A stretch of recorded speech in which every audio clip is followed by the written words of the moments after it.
Hello,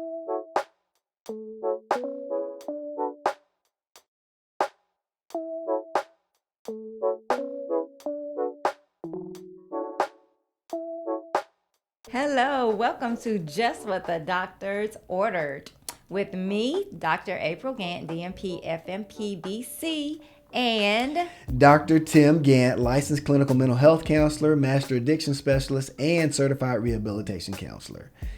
well, today I'm so excited to announce we're going to start doing segments, a new segment called Women's Health. And today is going to be episode 1. I think this is going to be so exciting. You guys are going to get a lot out of this because it's a lot of things, a lot of questions that people have. Men have questions, women have questions, things we want to teach, things we want to know. So today, episode 1, we're just going to go over a few basic things. But in the future, I'm going to have people come in, ask us questions, guest speakers, just different things like that. And we're going to try to get 4 of those segments, okay? So we're going to get started today. Well, I mean, you can tell you're super excited I about am. it, and I'm glad. I mean, again, it's very, very important that we touch on topics like this. And with having that and having you lead this is really helpful for not only females, but also males. I mean, a lot of times males don't know how to treat these situations. And I think that, again, you're going to do great with this. So Yes. moving right into it, I got a couple questions for you. Okay, I'm All ready. right. So I'm going to be your guest speaker for today. Yes. Yeah, Dr. T. Okay, So, well, everyone, today's guest speaker is Dr. T. So let's welcome him. hey. Well, I'm really not the guest speaker. I'm just going to be the guest person that's giving out the questions that people have asked. So the very first question, what are your top lifestyle recommendations for maintaining good health in women? Well, that's a good question. And women, we often ask that question, and we definitely need to know. The top things that we really need to do and focus on is a balanced diet. Balanced diet is very important. Getting physical exercise. We got to get out. We got to keep ourselves moving because, moving helps with physical health and mental health, just like that balanced diet helps with the physical health and the mental health. So those are 2 of the most important things. Oh, very good. So with saying that, do you feel like a lot of times when you're treating women, they miss those things coming in? Oh, lots of times they do miss those things. And a lot of times they come with this big, broad problem. But I say, you know what, you guys, let's get back to the basics because those are some basic things that we can do. Don't always need those medications. So I always say, let's bring it back. Let's go back to the basics. Let's just change our mindset on our health and things that we can do to be healthy women. Why do you feel like women are so often they come in, and men as well, but because we're talking directly about women, why do you feel like they come in and they almost feel like their situation is so extreme, and then when you get down to the root of it, it's really something basic like what you're discussing? Because most of the time women are just in their own heads, talking to themselves, trying to solve their own problems. So once they get out of that, come to the office or talk to someone who can help them, then we can pull them out because that's just something they have probably Googled, been talking to themselves, giving themselves that same advice. No. So they have to get to me or whoever so that we can say, no, it's not as bad as you think it is. Let's go ahead and let's solve this woman's problem that you have. And for the women out here that don't know much about what Dr. A does, I will tell you this, not just saying it because I'm sitting here beside her. She's the best in the business. So this information that you're getting from her, trust me, is going to be valuable for you and anybody else. So I kind of trust what she's saying. All right, Dr. A, going into question number 2. How can women be proactive in preventing chronic diseases? Well, the way that women can be proactive is actually really go to your doctor's office, get your blood drawn, get your physicals done, figure out what preventative care, because with every age we have preventative care things that we have to do, such as injections, just in case you need vaccines, not injections, but vaccines, immunizations, but it's based on that age. So those are the things that we can do, and it starts from a child going in, getting your physicals, finding out what are my growing stones, my stepping stones, where am I supposed to be at, and making sure everybody is on the correct path to the correct growth. Oh, very nice. And so, when you're looking at these things for women, do you have more situations where they're dealing with more chronic situations or acute? I like to deal with acute, because acute means that this is something that we can definitely overcome. It's something that just happened. So we can always fix acute. Chronic is something that they've been dealing with for a very long time, which we can definitely get to the bottom of that also. It just depends on how long they've had it, but we'll fix it. We'll get it right. We'll figure out how we're going to deal with it. But it just depends. Acute is something they just found out they had. Of course, we go over that with women's health. It's something that we can get rid of with a diet, whatever the problem is, okay? So we talk about it. Everybody is different. And then the other one is the chronic one, but we'll figure out what that is too. We always do labs, see what has been done, what worked and what didn't work, and we kind of go from there. For an individual or female that has been dealing with chronic situations and it's been an extensive amount of time, how do you keep their level of, I don't want to say excitement, but how do you keep them upbeat? How do you keep them still going and willing to participate with getting good health? I mean, staying in the form of, trying to make themselves healthier. So, for example, one of the problems someone can have, like women's health, a woman's problem can be, I'll say, a UTI, chronic UTIs. They're like, I always have them. I don't know what's going on.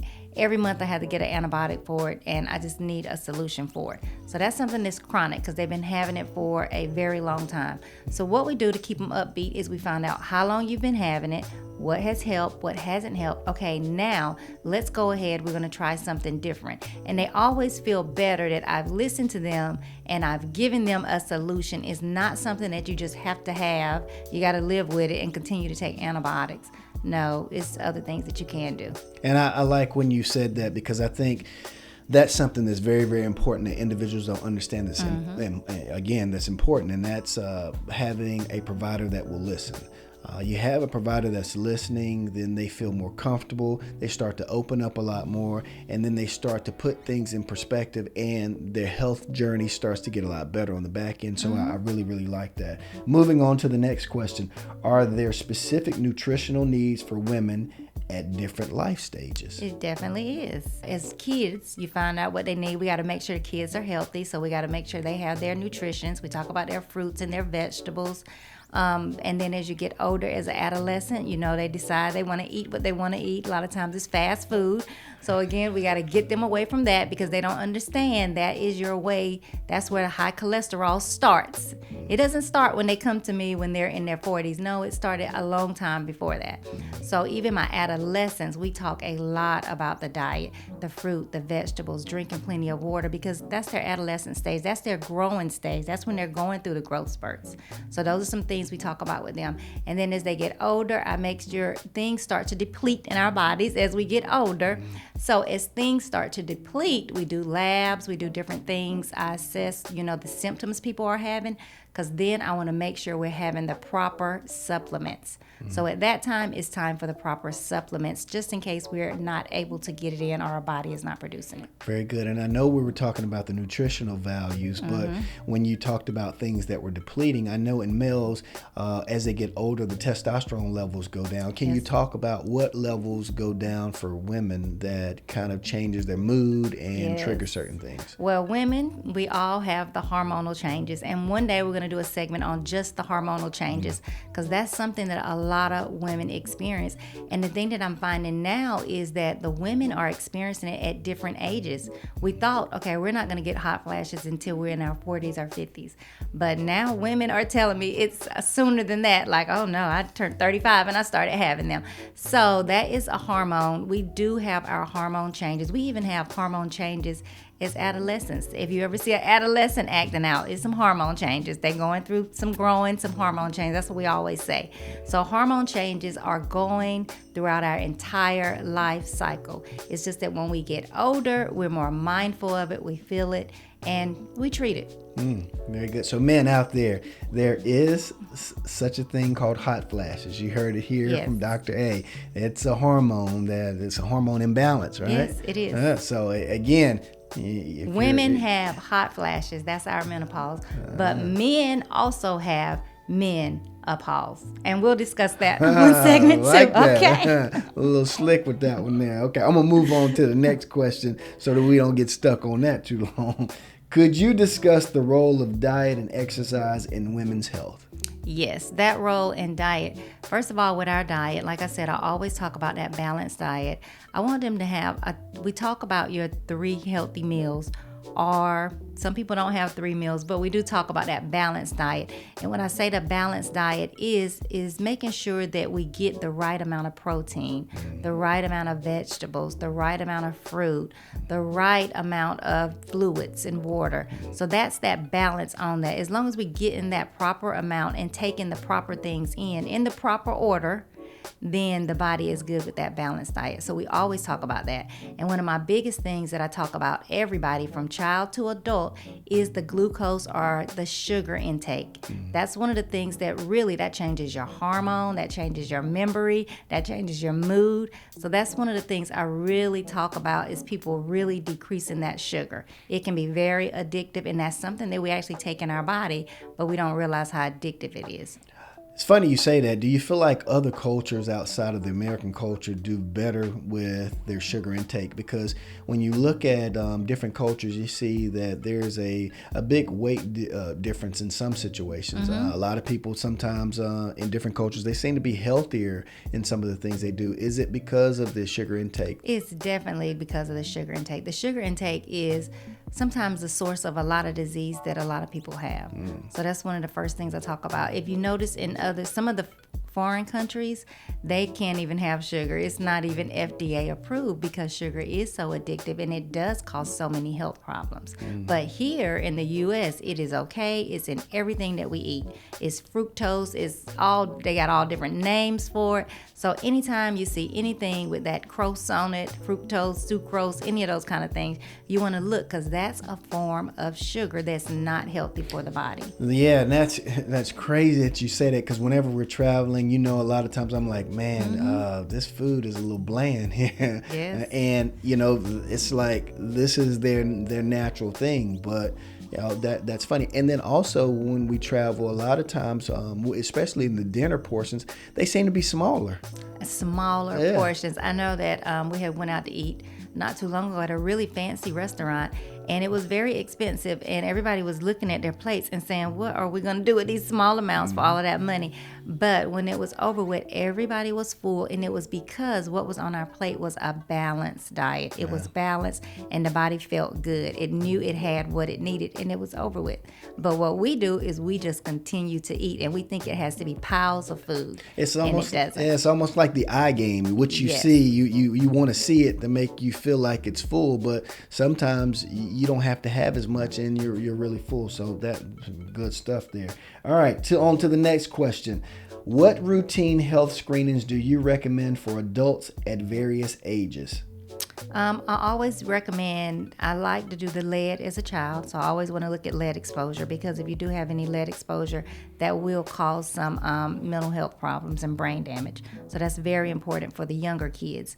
And then as they get older, the labs that I always draw for everybody is the CBC, CMP, and that's just testing everything that's in your body. The A1C is going to be very important because that is testing your glucose and how it has been for 3 months.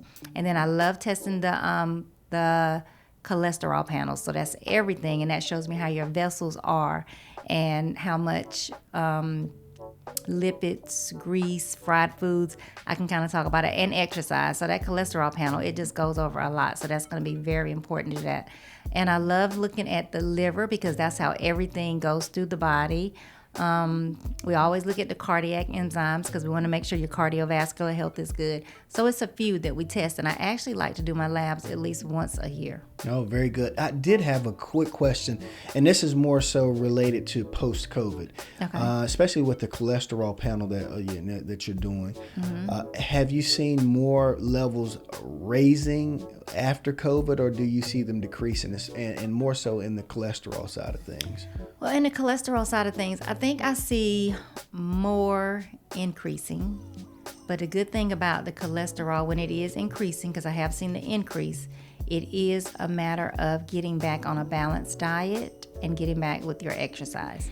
But I have seen an increase because I have seen a decrease because post-COVID, a lot of people were going to the gym, but post-COVID, it has taken people a little bit longer to get back into that gym routine. And I think it's because of the we were so afraid of the germs and all of those kind of things. So people still kind of have that in them, and they just haven't got back into the gym the way they used to. For some people. Yeah, and the reason I ask that is for different reasons, and it's kind of a tricky question there, because when COVID was here, you had people being at home more, so then more eating, yes, and you're not out, but it could have been healthy eating because you're not out in these restaurants.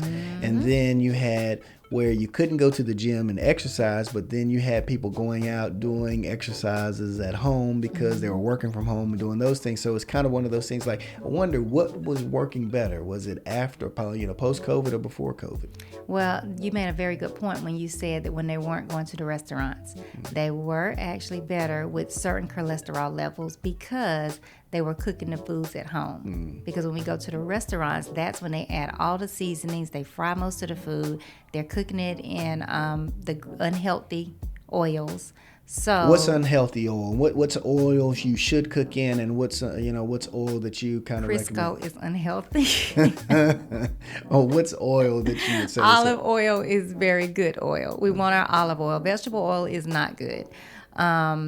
Olive oil is good, and I like omega, and I like fish oil. Those are the oils that are healthy oils. They actually are like Drano to the vessels. So that, you know how Drano, you put it down there and it drains everything out and it cleans your vessels out?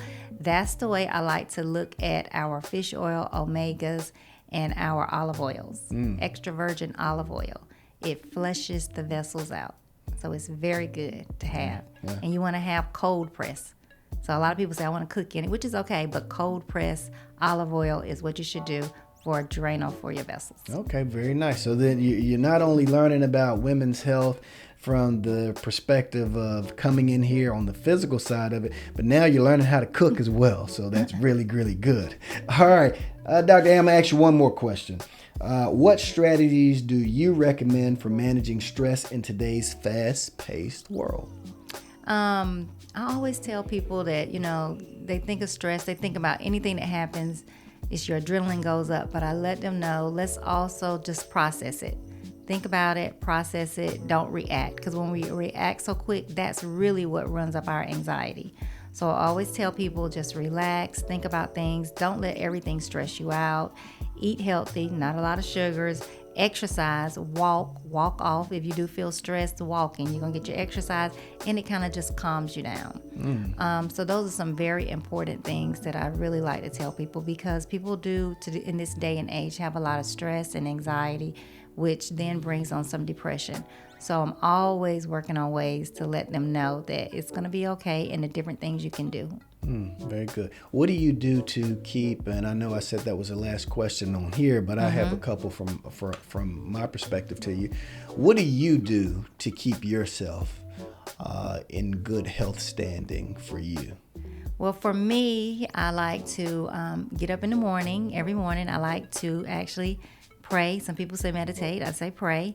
And so that I will have a good day, and that actually calms me, calms my mind, and then some positive self-talk to myself that it is going to be a great day. So that, because whatever we say, whatever we put out in the atmosphere, that's kind of what happens and what comes back to us. And then I try to make sure throughout that, I try to always, when I wake up, have a large glass of water, because I've laid down all night long. So you want to wake up and you want to drink at least 8 ounces of water, because that flushes everything out, okay? Or cleans you out because you've been laying there all night. So I try to do that. So that always makes me feel good. I don't always eat breakfast, but I do drink my water like I just told you, but trying to eat a balanced diet. I don't always exercise, if you really want to know, but I try to at least move. And when I'm at work, I try to stand. I don't just sit all day long. So I will stand. I walk up and down the hallways. What does the standing help you with? The standing helps with not just sitting there. When you sit, that is not good. So you have to stand up, and it helps you with your standing and your moving. Okay, good. So it's always good. And I ask that too because a lot of times your body starts to get stiff. You start to have more ailments when you're just sitting for a long period of time. That's exactly right. So that's good. So I always just tell people, just move, eat a balanced diet, decrease your sugar, be happy, smile, tell some jokes, be around happy people. All right. And are you consistent with that? I definitely try my hardest to be. And that's good. And the reason I asked that, not jokingly, I really ask that because a lot of times, a lot of what we say, people say, oh, the expert is saying that, and they're just saying it just to be saying it. I like it because, again, it really gives them a tap into your world and them really seeing that the things that you're saying you can do. Yes. It's nothing that you stated just now that is kind of too difficult to do. So, if you're doing those things, a lot of times people come in and they ask me, how does Dr. A stay so healthy? I mean, well, guys, you hear it right there. She's telling you, she's giving you the secret. Yes. Again, a lot of it is just based on the art of taking care of yourself from, like you said earlier, which was very, very, very powerful. You don't have to kind of overdo it. No. Sometimes people come in and they feel like they got these terrible health issues, but when you just break it down and you keep it basic, it's really not that bad. And what Dr. A is telling you, keep it basic. If you keep it basic, you can keep this good healthcare trend going for you. And I like that. Man, listen, I think that people are really going to benefit from this women's health segment. I really hope so. I think I know so because there's so much that you've said today in a short period of time that you've enlightened me on. And a lot of that is helpful from a male perspective too. I think a lot of what we forget is that there's two parts. There's a male and a female. And just because we're saying that this is a women's segment, it doesn't mean that men can't learn from that. And it's very, very important that we take time to kind of give ourselves the opportunity to learn these things. I think that would be good. And I also want people to send in questions, anything that you want to know, any topics you want to talk about, just let me know because I would be glad to talk about it.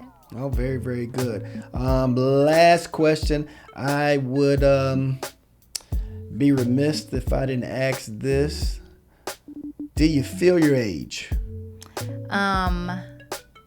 No, I don't. I feel way younger than my age.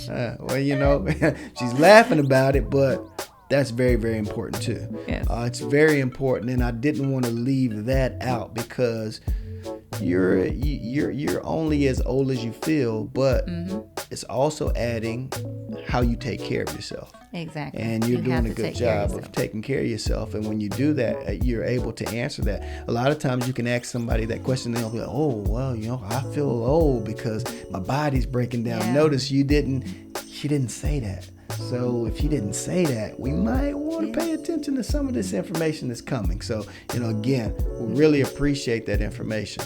And not to brag, I do feel good. I don't have any pain. I don't have a whole bunch of health problems.